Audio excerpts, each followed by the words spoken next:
আপনারা জানেন গত 3 দিন আগে আমাদের বাংলাদেশের একজন কুলাঙ্গার তসলিমা নাসরিন, নাস্তিক, যিনি আল্লাহকে মানে না কোরআনটাকে মানে না, এমন নাস্তিক তসলিমা নাসরিন তার নিজস্ব ভেরিফাই পেজে তার ফেসবুকে একটা পোস্ট আপলোড করলেন, যার দ্বারা তিনি তামাম বাংলাদেশের সমস্ত আলিম ওলামাকে জঙ্গি বলে গালি দিলেন।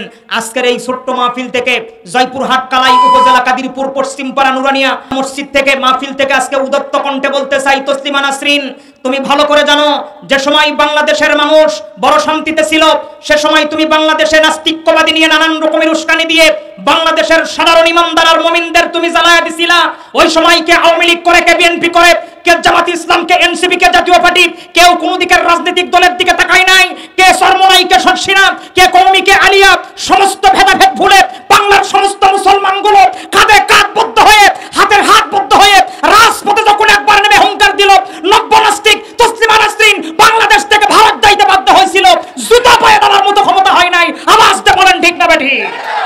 আবারও বলতে চাই, যদি তোমার ক্ষমতা থাকে ভারতে বসে নয়, আমার সোনার বাংলাদেশে এরকম একটা পোস্ট তুমি বাংলাদেশে বসে পোস্ট করো, তোমার ভেরিফাই পেজে আপলোড করো, তুমি বাংলাদেশকে আমার দুনিয়াতে থাকার মতো ভাগ্য হবে না।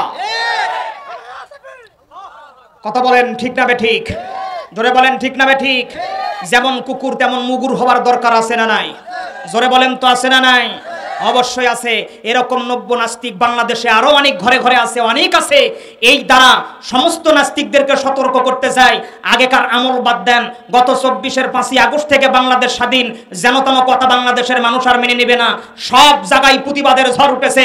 বাংলাদেশের যুবকগুলো এখন প্রতিবাদী হয়ে গেছে। সমস্ত সেক্টরে হক আর সত্য দিয়ে সমস্ত নিয়ন্ত্রণ যদি বাংলার জমিনে করা যায়, এই সোনার বাংলায় সোনা ফলবে। কথা বলেন ঠিক না বেঠিক?